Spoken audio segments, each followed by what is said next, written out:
Hello, everyone, and welcome to our premiere episode of Geekcenter. My name is Corey Morrissette. I am the Right Honorable Geektacular Commissioner of the Movie Trivia Face-Off, and tonight we're bringing you our very first episode of Geekcenter. This is going to be a very stats-based look at the Geektacular division, and I'm very honored for our very first episode to bring in a special guest. He is none other than the real Kingslayer, Ruben Cologne. Ruben, how's it going tonight, my friend? Going pretty good, man. Going pretty good. It's good to see you over here. It's good to be on the show. And of course, it's good to start this off with, yours truly on the show. Well, there's really only way we could kick it off, right? We get the real Kingslayer on here talking about the Geektacular division. Yeah, I mean, I'm a huge fan of the Geek division. I'm very, very excited to have you as a commissioner because I know you care a lot about the league. I've already liked some of the ideas you have coming up, and I've already liked some of the things you've already committed to the league. And I know I like to talk a lot of trash, but yeah, I'm very excited for what you've been doing so far. So. Well, I really appreciate that. We're going to put a lot of effort into the Geektacular division this year. We got a lot of big things coming up. There's a huge thing that I've been working on for the fall that I can't wait. I'll tell you off camera, Ruben. It's going to be a lot of fun. I think you're going to like it. Of course, we got World War Geek coming up in May, which is the big free-for-all type event that's going to crown our very first Geektacular champion. But one thing we're also instituting this season is rankings. And I thought we would actually take a statistical rankings look at our roster because it's really an awesome display here of what we have for talent here in the Movie Trivia Face-Off in the Geektacular division. Let's just look at the initial top 10. A lot of controversy right off the hop because I was doing this list at work and I missed a couple of things and a couple of competitors called me out on it. Thank you very much for that.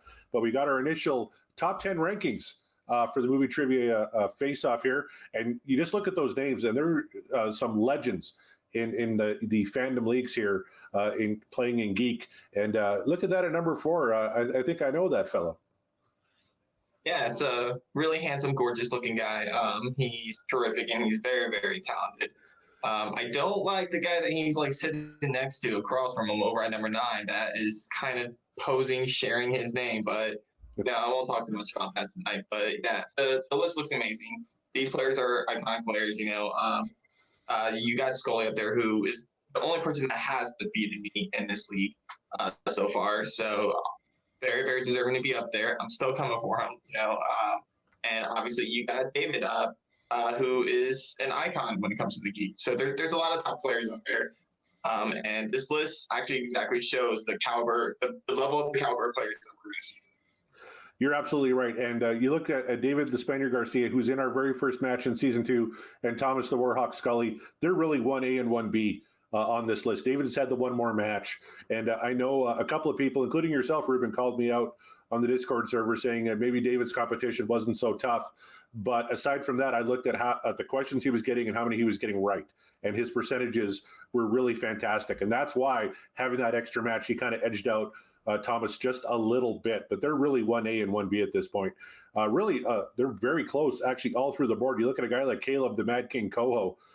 He took Robert Parker right to the limit in his Geektacular match. That was his only loss. He should be ranked way higher, and I think when the new rankings are come out, you'll see him maybe move up. But you look at number 7, and you got the Cleaner, who is actually taking on David Garcia, and they really impressed me in their match against Hunter Chambliss when they knocked him out. So, like you said, a very good list. You're going to see a lot of fluctuation here, but when it comes to title opportunities and that kind of thing, the rankings are going to play a part. So that's one new element into the Geektacular division this year. Ruben, and another one is going to be this show because we're actually going to break down the matchup here between these two competitors. Now, before we do that, I wanted to get your take on this Geektacular division. You came on kind of midway through, I think, season 1, had quite a few matches, were very successful right off the hop. What was your feeling about the Geektacular division in the Movie Trivia Face-Off in season 1? Yeah, so obviously I'm a huge nerd, a huge straight up. I'm into all the nerdy stuff, whether it be Harry Potter, Star Wars, the Lord of the Rings type of films. So this was actually my first actual match anywhere when it comes to the Geek. Was against Thomas Scully, who is out there on the leaderboards, one of the top players anywhere. He's competed against Parker for the title before in a different league. So coming to this league, I love what you folks have done, like with the actual Geek League, the way you guys are trying to do something different while still living up to what Schmoedown does, but you actually find your own take and do a little twist on it, and you're doing stuff different, much to what you have planned later on the season, which I'm sure we'll talk a little more about that. But like you guys have done really well. The players, everyone's here is committed. Everyone's committed to themselves, their characters, everything about this league draws me. And this is, not to, crap on any other leagues, but this is the league that you want to come to if you want to learn how to actually be a future contestant, a future character in the actual Schmoedown. And I think you guys are doing a great job. I think the season was great. And I think there was a lot of fantastic matches, and there's so much amazing stuff in store for this upcoming season. I'm so excited to be a part of it. Like you said, I came in, I had a lot of matches near the end. And I'm very grateful for you guys for giving me the chance to kind of do those matches. I'm grateful to the players I was up against, and grateful to someone I want to give a shout out to, Scripps, because as much as this rivalry we have going on right now, Scripps did help me build what I am today. So yeah, I'm very grateful to the entire league. I think it's very well done. Hillbilly Scribs does not get the credit he deserves for the amount he does for this league. So thank you very much for calling him out. I agree totally. I had a lot of fun editing season 1. I kind of came on as an editor about 4 matches. And actually, the first match I ever edited was Caleb Coho versus Robert Parker in Geektacular. And I thought, wow, like this is amazing. I can never, ever compete in this league if this is the talent that they're already recruiting into the MTFO, because they just put on a show. It was absolutely amazing. And I thought if I ever get a chance to kind of run a division, I really want to put the spotlight on these amazing players. And one of the ways we're going to do it is through stats-based stuff like the rankings and just the matchups, just booking the show. And already, I've already booked the show into May, almost leading up to World War Geek. And we've got some tremendous matches. We'll talk about that near the end of the show. But our first match of season 2 is a grudge match. We got the Cleaner taking on the Spaniard. Now, if you watch the Funtacular at the end of season 1, you saw that the Cleaner actually called for a vote of no confidence against the Spaniard, who was running the singles league at the time. Spaniard kind of had enough of that and actually quit. So the singles division is without a commissioner right now. So singles is kind of on the back burner while we find a new commissioner. Editors, we've got a couple of guys on board for that, so that's good news. Hopefully in the next month or 2, we can get singles back up and running. But this has become a real grudge match against these two. The Cleaner is very well known, I think, for getting under the skin of their opponents. Spence quite well from other leagues. What's your take on how he's going to approach this match? Yeah, so Spence is without a doubt a wild card. You never know what you're going to get with him, just because Spence actually does phenomenal in some matches, and then other matches you can see Spence struggle. My take on this is that, Spence may be the underdog going into this match, but do not count them out. Spence has done magnificent things in the past. I'm working alongside Spence right now, along with another partner, which I won't really reveal too much about that right now, in a different league. And I know the kind of work that Spence is putting behind this match specifically, as well as other future matches, because, well, the Cleaner wants to be the Cleaner. They want to become one of the best players out there, and they want to get up there in the top players. And I would not count Spence out of this match, despite what anybody might say. You're absolutely right. And the adage is that you always have a puncher's chance, right? If things go Spence's way, he could very easily come away with a win here. I know they've been studying, they've been doing their work, and really putting in the time and the effort to take out David. And if the wheel goes their way, that's always the great equalizer, right, is the wheel. If that goes Spence's way, do not be surprised if he comes away with a big victory in this one. I agree with you totally.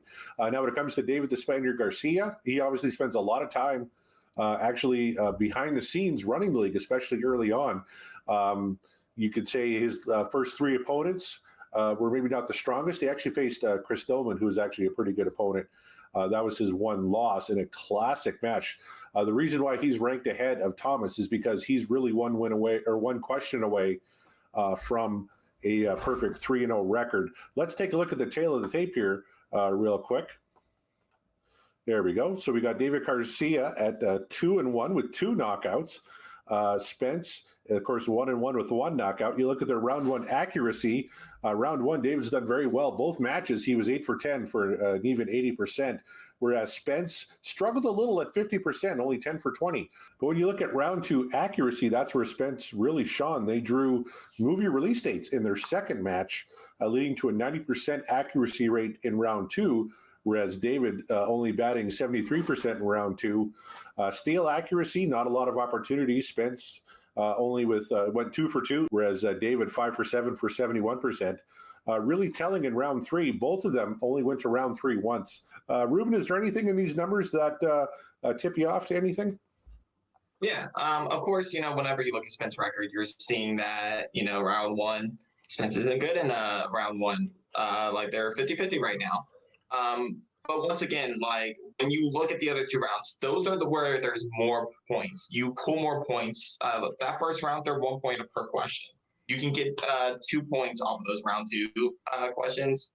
You can get, 2, 3, 5 points off of those round 3 points questions. That's usually what makes or breaks, the players in this league. It all comes down to those last 2 rounds.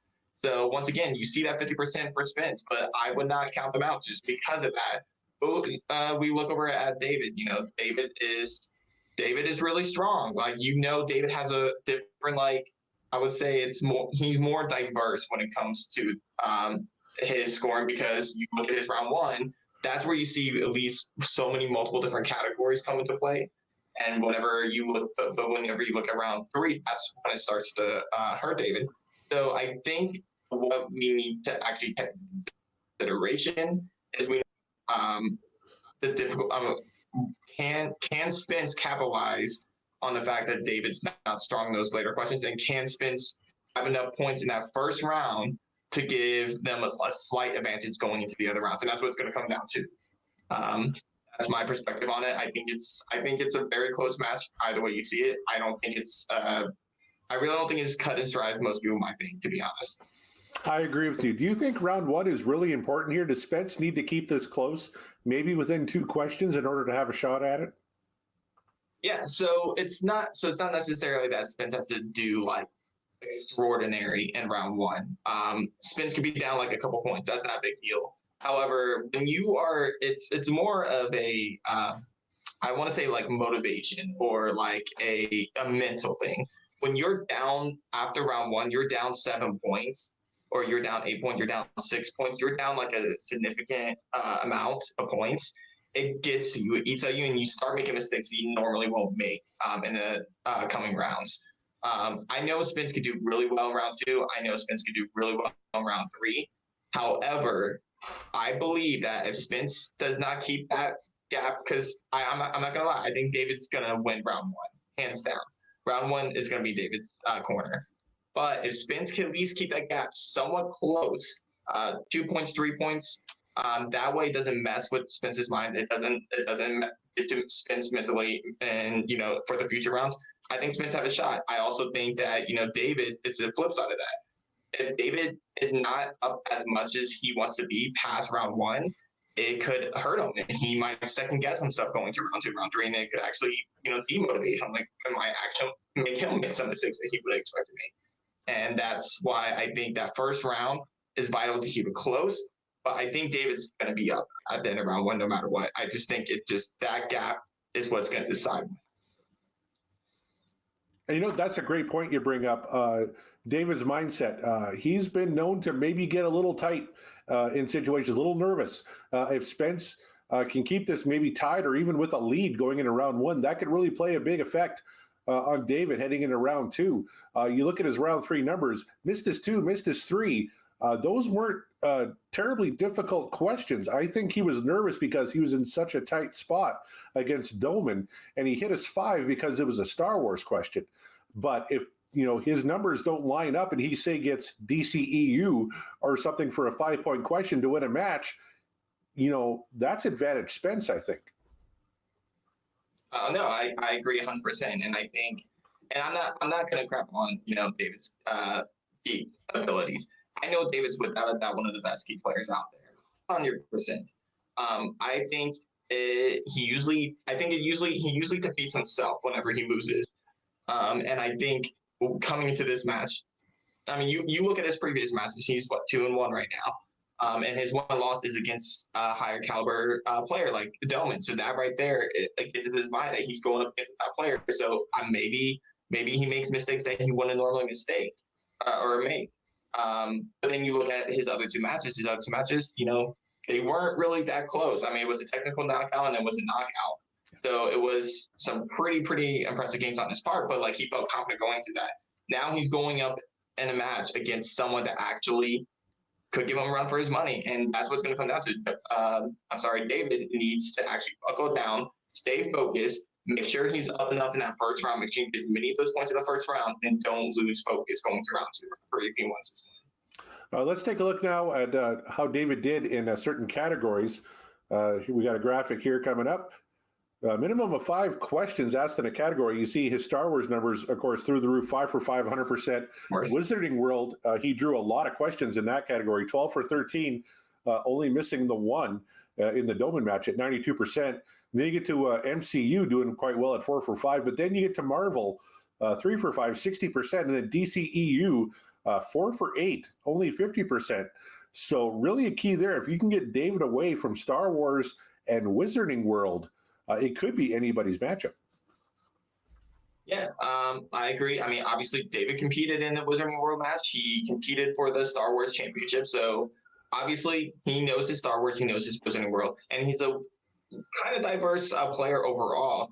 But yeah, it shows that his weaker area seems to be more in those comic book questions. Those comic book questions seems to be the one where he struggles to kind of grab onto and figure out those answers. So if I was a betting man and I say, and we see David land on opponent's choice, and if I was Spence, I will 100% give him one of those comic book, more specifically maybe something like DC, because I think DC's accuracy is 33% right now.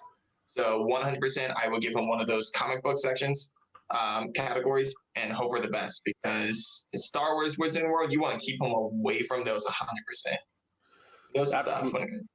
Yep, you're exactly right. And even looking at a category like Middle Earth, not on that graphic because he only got 3 questions, but he was perfect in Middle Earth. And MCU, he did quite well. But when you get into like the DCs and the Marvels, more obscure stuff, maybe is where you could trip him up a little bit. He did get a very tough Ghost Rider question against his sister Lyra in his 3rd match. So full props to that one. I never would have got that in a million years. But those are the categories. If you want to trip up David Garcia, that's where you're going to do it. Let's take a look now at the Cleaners' best categories. Minimum 5 questions. Movie release dates, obviously a huge one for them. 6 for 6, 100%. And I don't even think there was a pause between when the question was asked and when Spence answered the question. Just immediate, knew it. DC, very good at 5 and 7 for 71%. Marvel at 57, but MCU, now we're looking at 2 for 5 for 40%. This is where they kind of trail off a little bit. And movie release dates, unfortunately, for Spence, not on the wheel for this match. So maybe a tough draw for the Cleaner here. Yeah, no, and once again, I agree completely. I think you mentioned movie release dates not actually being on the wheel, which is a tough loss for Cleaner, because Cleaner has shown multiple times that they know their movie release dates. You cannot trip the Cleaner up when it comes to movie release dates. And without that being on the wheel, I don't want to take away from Spence's win against the Sniper, but I feel like that knockout came because of that movie release dates category. They were able to sweep that category. So again, it comes down to, can Spence prove that they're capable of answering these other questions whenever they can't rely on release dates? And that's ultimately what we're going to see. We're going to have to make sure the Cleaner comes to play. They're going to have to come in strong and well diverse in all these different categories and prove that these categories that they're struggling on right now, these comic book categories, they need to pick up on that. They need to learn from their mistakes and improve. Now, you mentioned in Multiplex, you're actually managed by the Cleaner. Can you give us a little insight maybe into how they're preparing for this match? Have they been doing some little extra studying? Yeah, so Spence has actually done a lot of work with me specifically and my partner coming up for the teams division.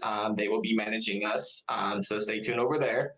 And I know we're going to be a strong team because of Spence. Spence has came up with this wonderful study guide. We have this whole study guide completely devoted to geek-related categories. So not only are my partner and I having access to this study guide, Spence has access to this and is helping us fill out the study guide.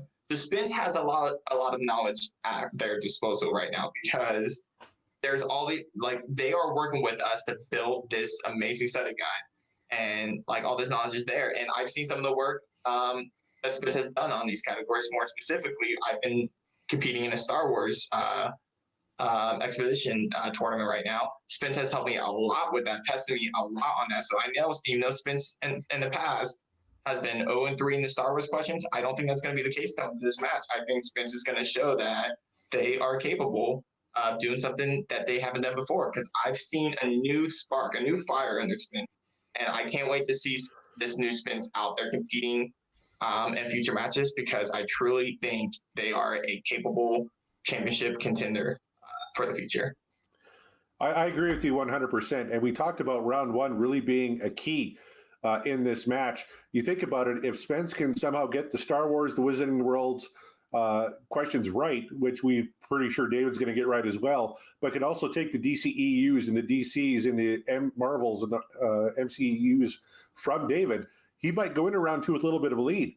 And then, if the wheel shakes out right, this is really a good situation here for Spence. Speaking of the wheel, let's take a look at it real quick. One of the things on this show is we're going to actually give you guys a little insight into what the wheel for this match is going to be. And we'll take a look at the categories here. We have the DC Extended Universe, Marvel Cinematic Universe, Star Trek, Middle Earth, Heroes and Villains is one of the extra categories on there.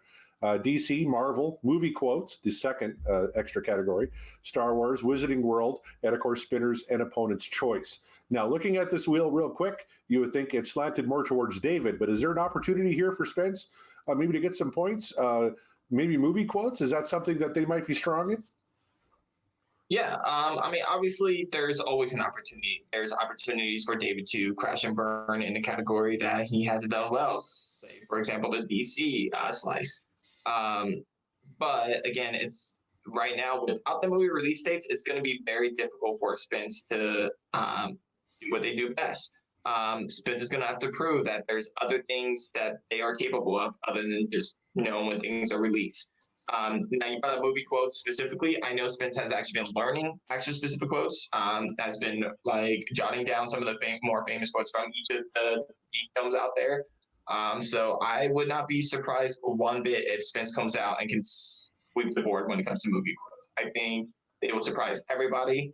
But I think movie quotes is something that Spence is going to surprise everyone with. I feel like Spence is not going to spin away from movie quotes. I think Spence actually might take movie quotes just because how much, That's interesting because everybody shies away from movie quotes as much as humanly possible. So that would be a real bold move on Spence's part, and one that I could see them making, and could really work out in their favor. Now it's time for predictions, Ruben. You're, of course, quite versed with these two competitors and with the geek matches in general. If there's a path for victory for David Garcia, I think we're both in agreement.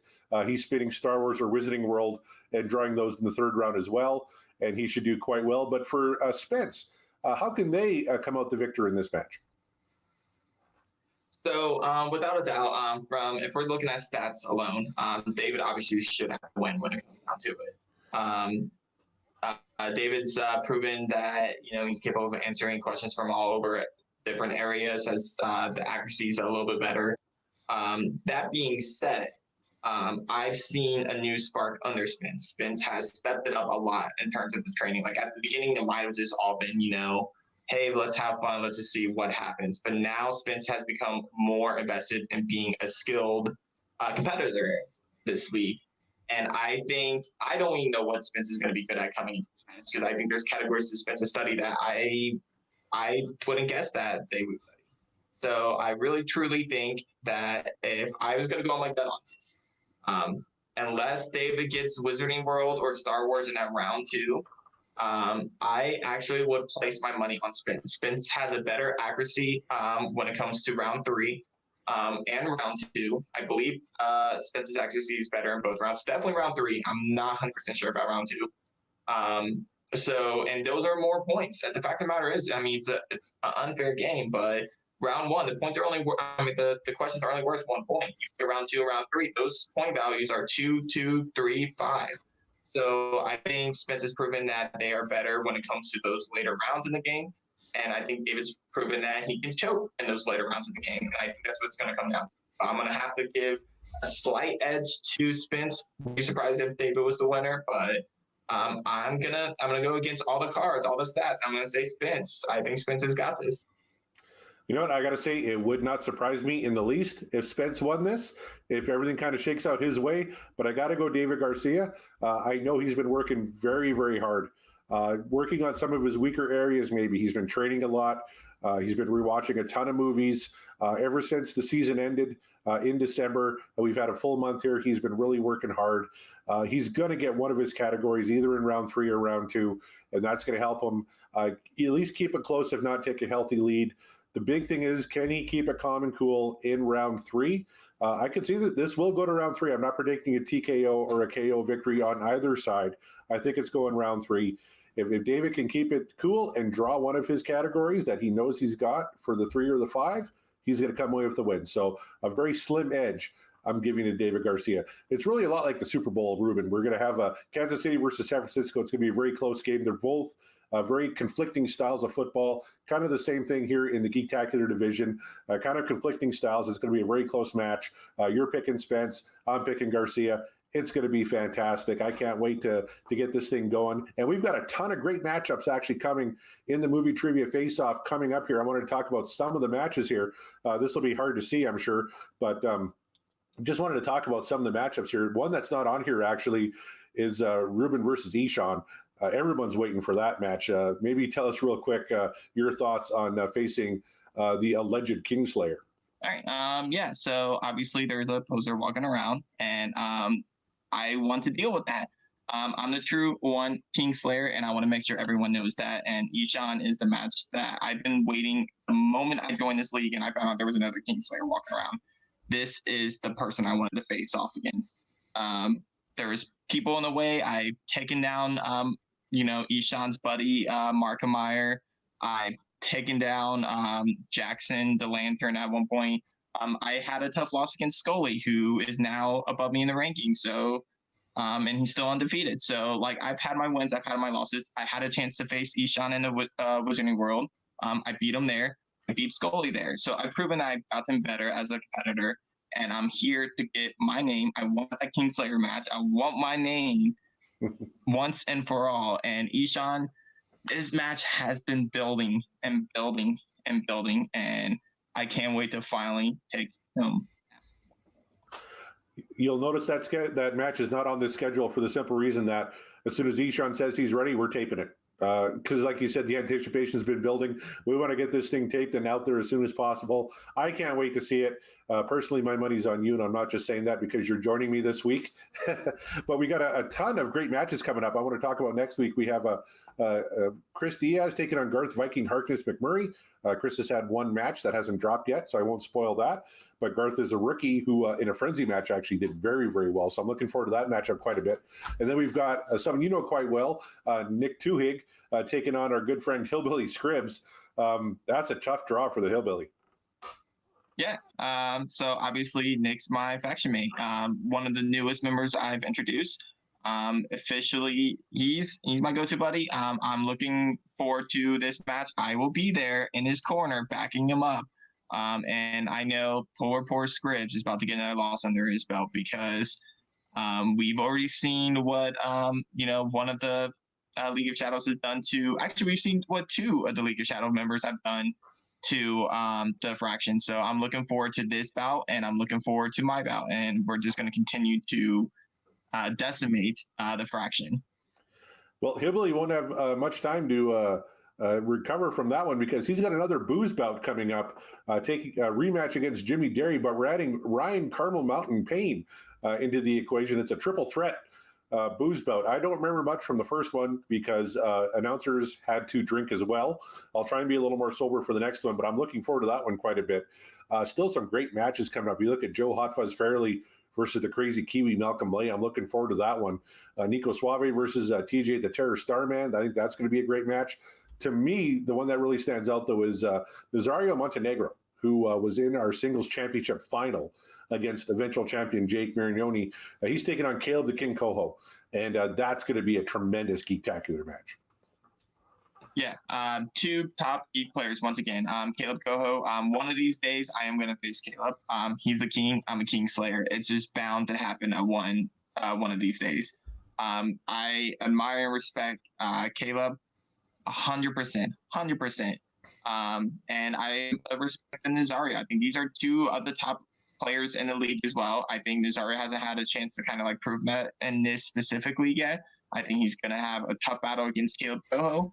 But I think either one of them could pull this win. If I had to place money on that match, I would go Caleb Coho just because I've rarely seen people take Parker to his last question, and Caleb's proven he can do that. So I think that should give him the heads up, like the advantage going to this match.